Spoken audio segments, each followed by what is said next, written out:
Well, we had a very entertaining, if ultimately quite predictable, race one here with the four Nissans ending up in the top four positions, as unfortunately predicted. Not that we've got anything against the Nissans, but it would be lovely to see some other cars win, but the Nissan is the dominant car. So we can't really be looking any further than a Nissan for the win in race 2 here today. But we have got Oz on pole position. He did a really good few laps in the previous race. In fact, his opening lap was in part quite stunning, although unfortunately also ended up in a excursion off the track. Dukes is retired, unfortunately. We've got a glitch for Dukes, but Oz will be on pole anyway for this one in the Mercedes, with the Jag of Dubs alongside, who got one of his better finishes in the first race. Nothing huge to write home about, but it is the Jag, and that's been a difficult car all season. Mark is the first of the Nissans, lining up third, so he did not get he got third place in the first race, and I think he would have liked more, but got involved in incidents in the first lap. So Mark could be the one to watch for the win here as we wait for the lights. Oz makes a stunning start. As always, he does have good reactions, this boy, and he heads down towards turn one with a decent margin. I don't think anyone's going to have a go at him. You've got Mark going with him though, and Dubs gets squeezed out a little bit. Is that Dubs or is that Chris? But Oz can't hold it on the brakes. This is exactly what Oz and the Mercedes guys were telling as Andy spins out in the background, and Oz was saying exactly this. The Mercedes, you just cannot get on the brakes at the same time as the other cars, and they can just brake so much later.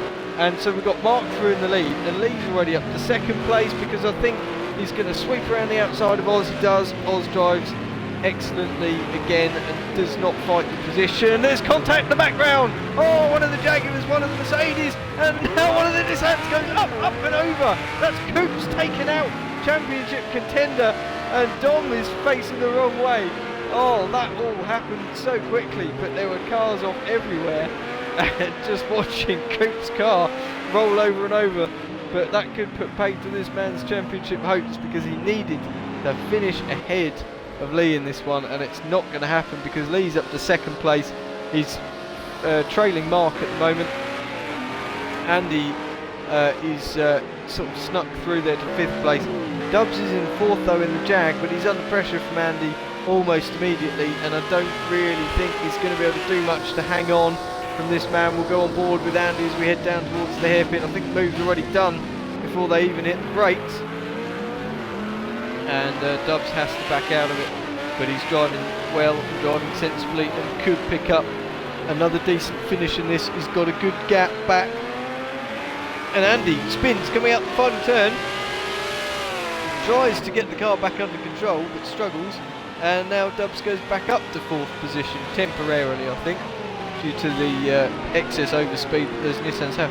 Andy's car weaving side to side. I'm not quite sure what's going on there, but he's not able to break away from that Jaguar just yet. Out front, Mark is just 0.2 of a second ahead of Lee.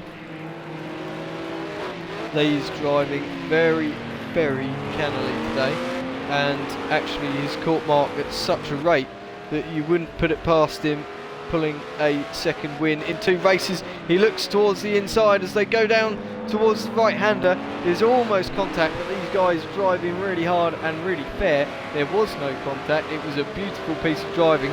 Mark defended resolutely, and Lee has to stick behind for now as they head through the S's up towards the left-hander. We fling the car in, and then we go to the right and then down the hill, which becomes pretty quickly an uphill again. The flick to the right, flat out in pretty much any car, and then down towards the final chicane. Nothing that Lee can do at the moment, so we'll go back and see what else is going on down the field. Coops and Dubs having a good little tete-a-tete over fifth place. This should be a formality because of the overspeed. Look how much brakes Coops has compared to Dubs, and Dubs is a sitting duck in the Jag. He's just got to bring it home. It could be another 6th place though for Dubs. He's got a good advantage over Dom's Mercedes. Most impressive man for me so far this race though is this man, Oz, who is holding on to 3rd place at the moment, but he's only about a second or so ahead of the nearest Nissan, and we know just how rapid those Nissans have been. He's definitely having to try and control that car. So we've got Andy in 4th and we've got Coops in 5th, so there are 2 hungry Nissans closing up very quickly. Look how quickly Coops has caught up to the back of his Nissan stablemate Andy, who seems to be struggling with squirming on the back of that Nissan. They head down the hill to the right-hander, hard on the brakes. Andy's gone quite hard, but he has actually stopped the car quite well. Really good on the brakes there from Andy, but not so good on the exit. Coops makes a better run, but he's not going to have a move into here, I don't think. There's space given, but they both sensibly decide that it's not time for that move to take place.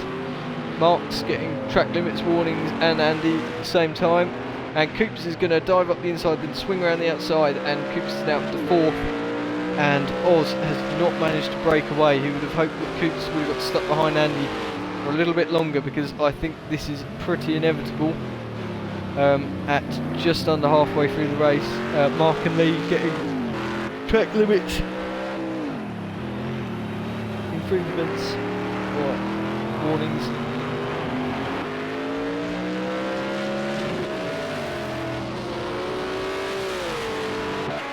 And just a little bit further back, Dubs is still holding on to a lonely distance 6th ahead of Dom, and Kay Rizzler is rounding up field. Rizzler moving onto a wheel for this event. He's coming away from the pad. It's going to take a little bit of time to get used to, but good luck to Chrysler. He always puts in the effort. He's not in the best car, so we haven't seen the best of him.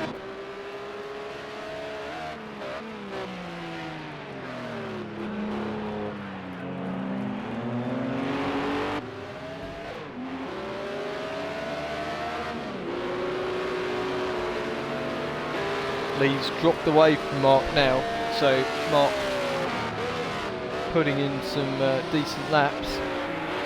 He was actually 7/10 quicker than Lee was last lap around. I suspect some of this is down to various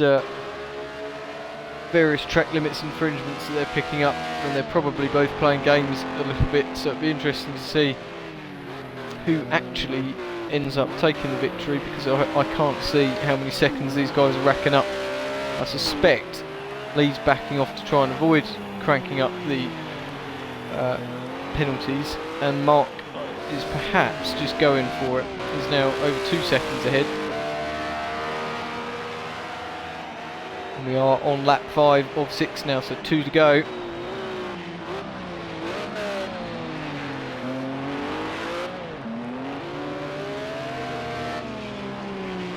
There's no particularly close battles going on at the moment.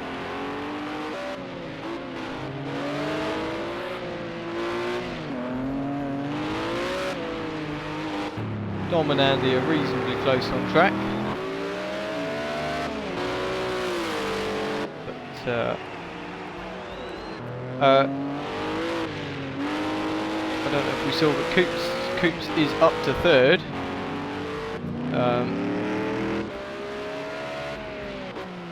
So we have got Nissans in the top 3 once more. Can Andy make it? Nissans in the top 4. I think it's fairly unlikely.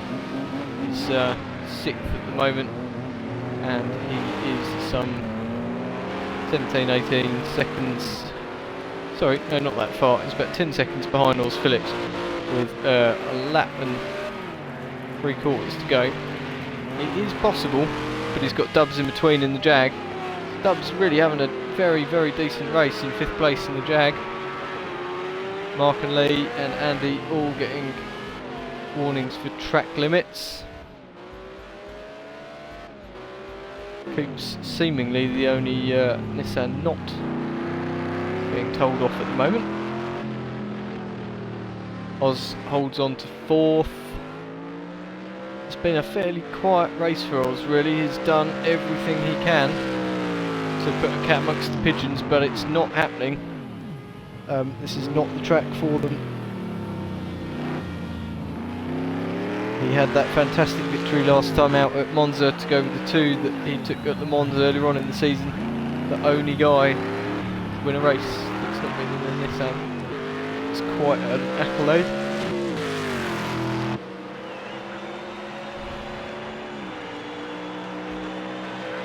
And as we go over the line, we're on to the final lap.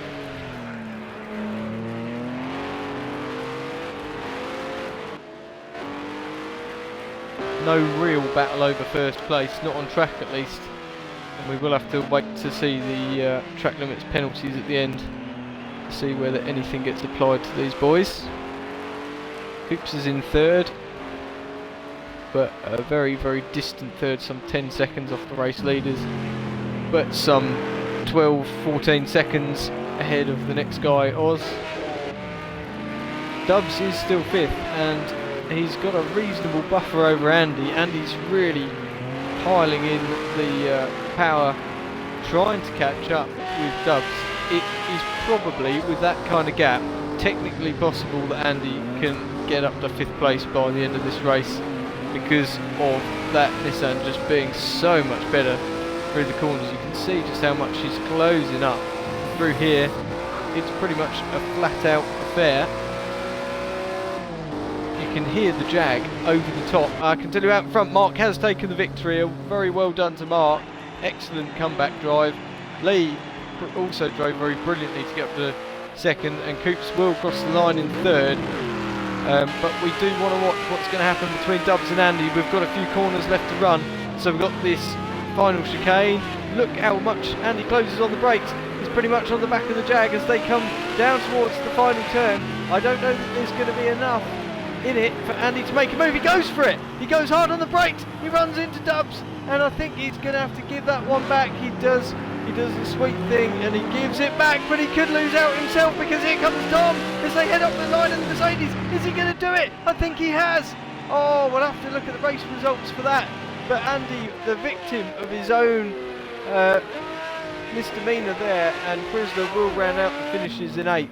But we will have to look at the race results to get the final result, and that will be coming up on the screens shortly once Chrysler brings the Jaguar over the line, as he does.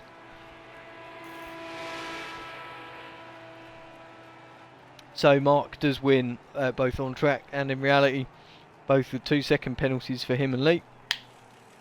And Dom does just sneak ahead of Andy on the line.